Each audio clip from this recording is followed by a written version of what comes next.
Good morning mga ka-farmers. Na-update ko lang yung pipino. Sa sunod na araw, lalagyan na ito ng yan.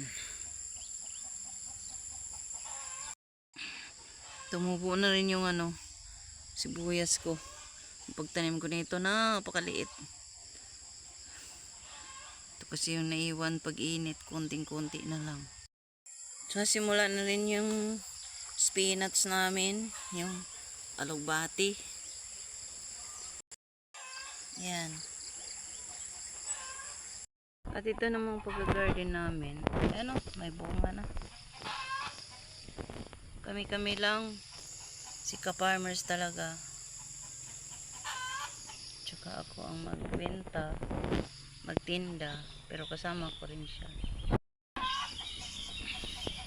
Kami lang talaga ang magtitinda para ma-feel sa mga customers yung presyo namin. Na hindi katulad ng presyo sa merkado. Mababa kami yung presyo. Kasi kami lang ang magtinda.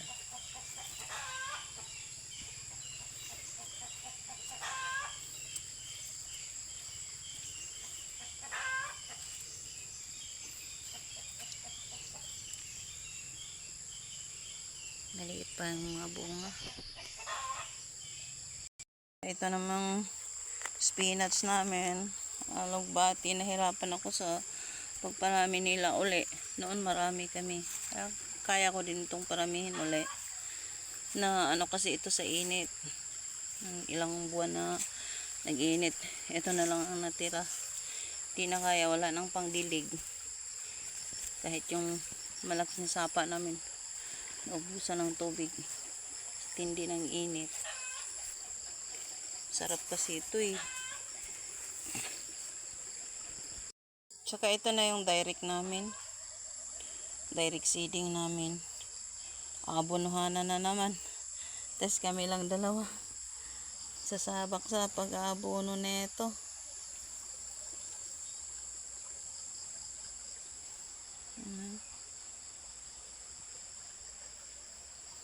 Ayan.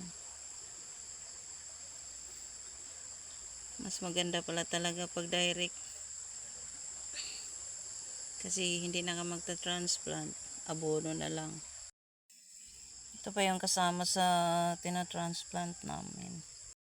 Tsaka ito din. Transplanting pa din ito.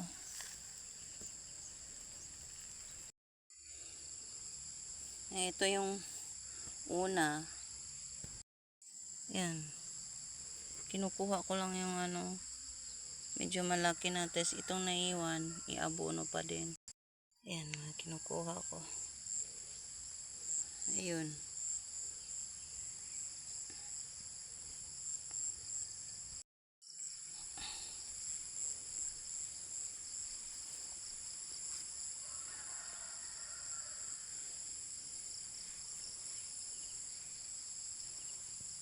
Yan.